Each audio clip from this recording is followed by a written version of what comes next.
Здравствуйте! Сегодня на нашем канале вышло необычное видео «История моих родов». Кто-то скажет, ну зачем на канале кадрового агентства такая информация? Но я приняла такое решение поделиться своей личной историей родов, несмотря на то, что наш канал про HR, по той простой причине, что я убеждена, что нам, женщинам, кто находится в положении, крайне важно слышать примеры позитивных родов, потому что для многих роды это что-то ужасное, страшное, невыносимое. Я так не считаю, я прожила другой опыт легких, комфортных родов, и я считаю важным этим поделиться, вдохновить других женщин своим примером. Поэтому слушайте, сегодня буду рассказывать про то, как это было. 8 марта мы находились с моим мужем на Бали в Индонезии, и в этот день первый раз сходили на УЗИ и точно убедились, да, я беременна. И с того момента началась уже такая вереница нашей подготовки к родам. Буквально же спустя некоторое время мы созвонились с двумя-тремя специалистами, которые занимаются сопровождением родов за границей. Мы думали, где рожать, в Аргентине либо в Чили. Мы выбирали среди этих двух стран. Но все-таки после того, как мы выбрали специалиста, который нам очень понравился, это Анна, которая занимается сопровождением родов в Буэнос-Айресе, мы остановили выбор на этом городе, на этой стране. Было принято решение, что будем рожать в Аргентине. Но вообще, после того, как 8 марта на Бали мы узнали, что я беременна, наш ребенок совершил в моем животе целый тур по разным странам, потому что мы и в Турции побывали, сделали такой тест на генетические отклонения, нет ли их. Это было сделано в Турции. Затем мы приехали в Таджикистан, в Узбекистан, там была гендер-пати. В Узбекистане мы узнали, что у нас будет мальчик. Давай. Раз, два, три.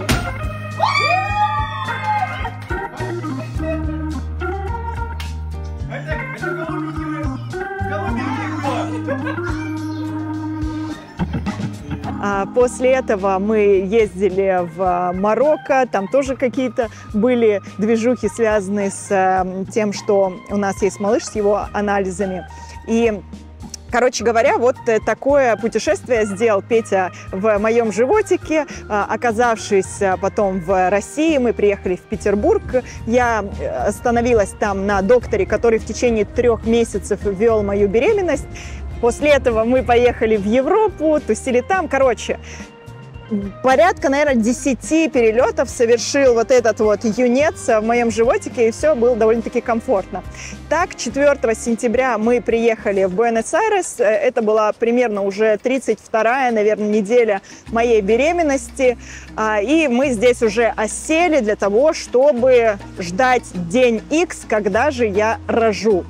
Что я делала всю свою беременность? Я готовилась к родам. Мне очень сильно помогли некоторые девушки, которых я благодарю сейчас за то, что они вовремя появились в моей жизни. Первым человеком для меня это стала Эля. Это моя подруга, у нее 2 детей, и она мне сказала: Наташ, ты будешь рожать, просто доверься природе, она гениальна. Природа до тебя рожала людей 1000 лет, и не нужно думать, что ты умнее этой природы. Доверься ей. И вот эта мысль, казалось бы, очевидная, но в тот момент не была для меня очевидной, мне нужно было ее напомнить для себя. Мне ее напомнила Эля. И вот с того момента начался путь в моей голове к таким естественным родам, к родам, в которых я доверяю природе. В общем, Эля посадила во мне это зерно такой очень важной мысли. Далее, мне порекомендовали прочитать книгу, которая называется «Родить легко». Автор Инна Мишукова, и могу ошибаться с фамилией, очень рекомендую ее прочитать. Здесь также про такой важный настрой по отношению к родам, к естественным родам. Мне очень понравились мысли из этой книги про вмешательство со стороны медицины, порой бездумные вмешательства. Сразу сделаю оговорку, что, конечно, иногда вмешательства, они оправданы, когда необходимо там сделать кесарево сечение или поставить искусственный окситоцин и так далее. Но пообщавшись с докторами, поизучав информацию, я для себя приняла решение, что если не будет никаких показаний для вмешательств, там прокол пузыря, искусственный окситоцин или там эпидуралка, я не буду этого делать. И я считаю, что я приняла в тот момент правильное решение, которое мне помогло провести роды, получить этот опыт в очень таком комфортном для себя положении. Вот, короче, эта книга, если вы готовитесь к родам, пожалуйста, ее прочитайте, она очень классная. Далее, что еще мне помогло в подготовке к родам? Так что они у меня, кстати, прошли буквально за, сейчас я скажу сколько, за 3,5 часа я родила, это мои первые роды. Вот. Что же мне помогло? Мне помогла еще книга «Гипнороды» автора Анастасия Иванова. Здесь мне понравилось домашнее задание, которое заключалось в том, чтобы мне было нужно пообщаться с девушками, у которых есть положительный опыт родов. И я в своем инстаграм-аккаунте так и написала информацию. Девчонки, кто рожал и для кого это было классно, для кого это было комфортно, поделитесь, пожалуйста, своей историей, напишите мне в директ. Те, у кого опыт был негативный, пожалуйста, не пишите мне. Это не с целью вас обесценить ваш опыт. Просто сейчас не время. Просто я пока не готова к историям с плохим концом. Я хочу слышать классные истории, которые меня вдохновят. Мне написали десятки девчонок. Некоторые из них писали: боже, я испытала оргазм во время родов. Кто-то написал, что, знаешь, это как сходить в туалет по-большому, вообще было легко и комфортно. Короче, вот такие истории вызвали у меня четкое внутреннее намерение, ощущение, что и у меня тоже получится, что это несложно. И когда я входила в роды, я родила вот этого замечательного мужчину 24 октября, когда я входила в роды, я не испугалась, у меня было четкое понимание, четко уверенность, что я справлюсь. У меня нет причин прожить этот опыт как-то негативно. Все будет классно. Продолжим. Конкретно про гипнороды. Я знаю, что эта техника гипнородов сейчас дико популярная, и я сама тоже настраивалась, что я буду вводить себя в состояние гипноза, тем более в этой книге описаны такие довольно-таки доступные техники, но у меня это не получилось, и, в общем, ничего страшного, потому что во время родов я использовала другую технику, которая мне помогла, я о ней расскажу сейчас чуть позже. Соответственно, вот это был такой основной пласт моей подготовки. Я изучала книги, я изучала практики, как себя настраивать, как дышать. Я прошла 2 коротких онлайн-курса, которые позволяли правильно подготовиться с точки зрения понимания процесса, что внутри меня происходит, что происходит с маткой, что происходит на уровне гормонов. Это, кстати, очень классно и важно, потому что ничего для мозга не страшно, как говорится, ничто так не пугает мозг, как неопределенность. И в родах, конечно, неопределенности очень много. И те женщины, которые выбирают для себя путь: ой, я вообще лучше ничего не буду про это изучать, чтобы лишний раз себя не пугать, на самом деле, создавая внутри себя неопределенность, они как раз-таки и пугают свой мозг. Поэтому я убеждена, что, готовясь к родам, лучше всего изучить, как вообще происходит на физиологическом уровне этот процесс. Не докторскую информацию, а просто информацию для нас, таких простых обывателей, где доступным языком объясняется, что такое раскрытие шейки матки там, на 6 сантиметров, на 10, и как отходит пробка и так далее. Короче говоря, вот такие моменты, я считаю, что было важно изучить, я их изучила, и мне это тоже помогло расслабить свой мозг. Что касается онлайн-уроков, я проштудировала этот рынок и выделила для себя разные пакеты. Кто-то готовит девушек к родам там вообще с 10-й недели, когда они только свыклись с мыслью, что они беременны. Кто-то готовит к родам там, начиная с какой-нибудь 30-й недели, в 3-м триместре. Я выбирала пакеты, которые назывались «Рожать завтра». Я выбирала эти пакеты по той простой причине, что мне было важно получить самую соль, выжимку информации. И на данный момент тоже могу сказать, что это решение обучение было нормальным, хорошим, потому что той информации, которые были в этих экспресс-курсах, мне было достаточно. Все, по поводу подготовки закончим. Какие бы советы я дала себе в прошлое?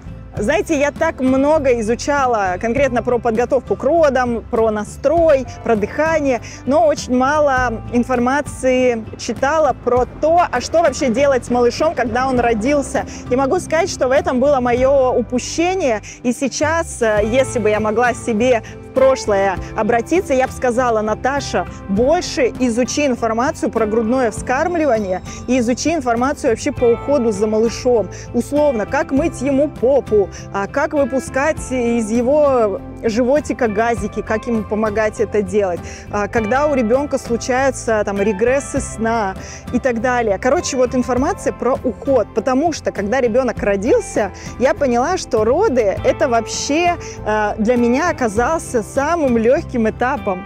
Самая жесть началась, когда ребенок родился, я оказалась просто в каком-то шоке. Но об этом чуть позже. Сейчас, собственно, расскажу, как прошел день 24 октября, когда наш сын родился, как это было. Итак, 23 октября.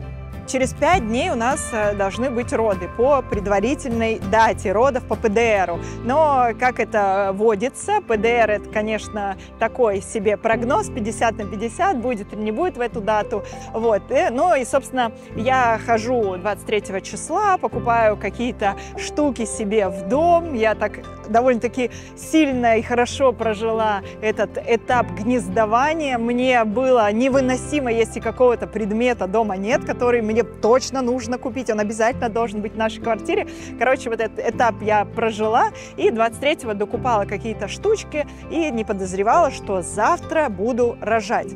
У меня уже был заключен контракт с клиникой, с доктором, с акушеркой, с переводчиком, которая параллельно и является нашим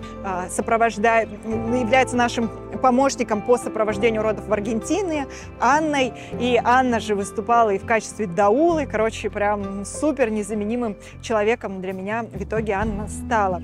Короче, со всеми уже были заключены контракты, я понимала, где я буду рожать. Кстати, если интересные расценки, расскажу о них чуть позже.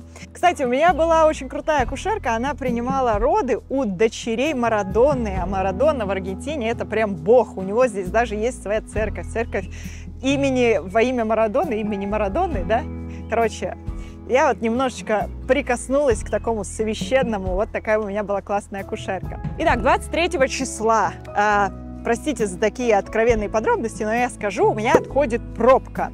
Меня это на самом деле немножко напугало. Она отходит в ночи. Я 23 числа в ночи думаю: Господи, Боже мой, она отошла. А это один из таких предвестников родов. И я думаю, вот, сегодня ночью я рожу. А я, знаете, такой человек, который очень ценит свой сон. И меня это немножко расстроило. Я подумала, ну камон, блин, я что, сейчас не высплюсь? Я что, сейчас в ночи поеду рожать вместо того, чтобы спать? Вот. Но я уже знала, что прежде чем ехать там в роддом рожать, необходимо включить приложение «Счетчик родов» и измерять, есть ли схватки, ложные это схватки или прям схватки, которые сигнализируют о том, что роды начались. Короче, я поняла, что пока все-таки рано паниковать, давай посмотрим, что будет. Все-таки схватки были, но они оказались сложными, потому что они спустя какое-то время утихли, и я спокойно ушла спать. В ночь подумала, слава богу. Но на утро я осознала для себя, что я оказалась не готова, что вот эта вот тренировочная ситуация в ночи подсветила мне на самом деле такой вот страх перед этим моментом, потому что одно дело жить в состоянии ожидания, покупки классных вещей ребенку, прочтению книг, онлайн-курсов, а другое дело, когда все, ты сталкиваешься с этой реальностью, и ты сейчас должен показать, а действительно ли ты готов. Короче, меня это напугало.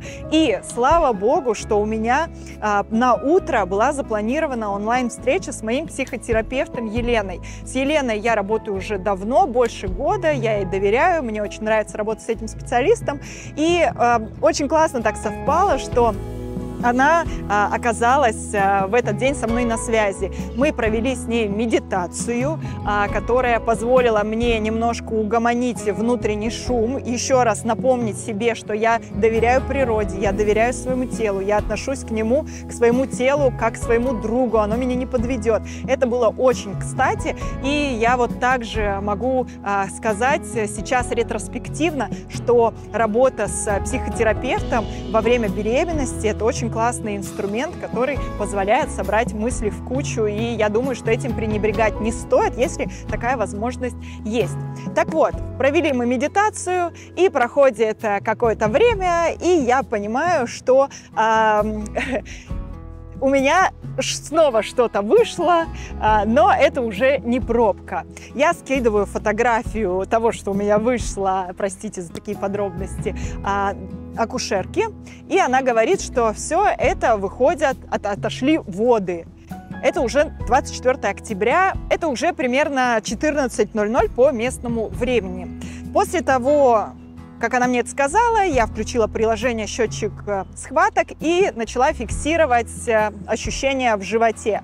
Когда схватка начинается, живот твердеет, в районе пупа он становится такой, как камень, твердеет, и ты ощущаешь эту вспышку, эту волну, как, ну вот, девушки, мы часто испытываем подобные ощущения во время месячных, когда болит низ живота. И здесь вот на несколько секунд, минут схватывает так живот, потом он расслабляется, потом он снова схватывает. Ну и, собственно, этот счетчик я веду, делаю скрин на телефоне, вот моих замеров. Я скидываю счетчик своих схваток, вот этот скрин из приложения Анне.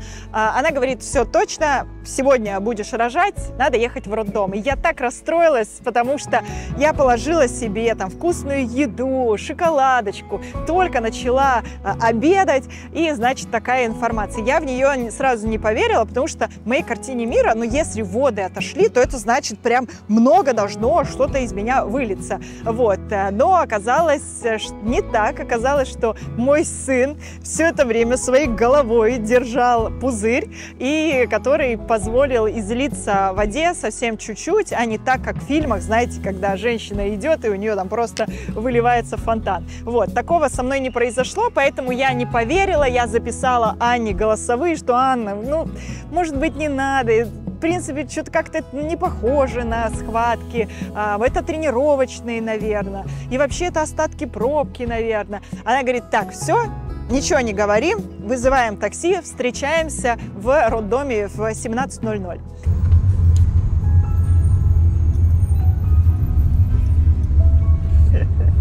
Просто в раздолбанной тачке. Какой-то засранный. В карете. В карете. Едем в карете рожать. 23 октября. 24 октября 2003 года. 2023. Петр Викторович. Ой, схваточка пошла фиксировать. Ну и, собственно, в 17:00 мы оказались с мужем там. Я приехала в своем лучшем белоснежном наряде, потому что, ну, раз сегодня буду рожать, то на выписку должна выглядеть красиво. И вот сейчас я понимаю реально, как мне повезло, потому что мне потом акушерка сказала, что пузырь, он не лопнул у тебя на первом этаже, когда ты только пришла в роддом, или там в такси не лопнул, потому что сын головой его как-то там держал. И я представляю, что если бы этого не было, то просто приходя на первый этаж роддома, где очень много людей сидят, потому что при роддоме есть еще клиника, куда люди просто приходят по каким-то другим своим делам. То есть это такая частное большое сооружение. Я представляю, что я бы в этом белоснежном костюме с этим порванным пузырем стояла бы и обтекала. Короче, так не произошло. Спасибо моему сыну Петру. Мы приехали, акушерка пригласила меня на гинекологическое кресло, и как только я в него села, околоплодные воды излились, и она говорит: запоминай сегодняшнее число, 24 октября, сегодня ты родишь сына. Вот. И с этого момента на меня надели такую ночнушку родовую, сумку я собрала заранее, поэтому надела свои сланцы, которые я взяла из дома, переодели моего мужа, у нас были партнерские роды. Вот вы говорите, болеете. я болею настоящим. Коротко, просто зависимые отношения. Кстати, партнерские роды очень классно, потому что я не чувствовала себя одинокой, и в тот момент, когда он присутствовал, у меня было ощущение такого родного человека рядом, несмотря на то, что мне не нужно было его участие. Да, вот спасибо моему мужу. Несмотря на то, что мне не нужно было его активное участие, мне было важно, что он просто рядом, в моменте он подаст воду, если я попрошу, подойдет, поддержит мою голову, которая в момент схваток хочет, в момент промежутков между схваток, когда организм дает отдохнуть, я склала эту голову ему в руки. Короче, партнерские роды — это классно. Мне этот опыт показался очень позитивным. Я начала рожать. Мне прям захотелось встать на четвереньки, меня начало тужить. Его снабжаешь едой, даришь ему жизнь, находишься в каком-то контакте. И он такой маленький, он такой вот прям беззащитный. Он там начал искать титю.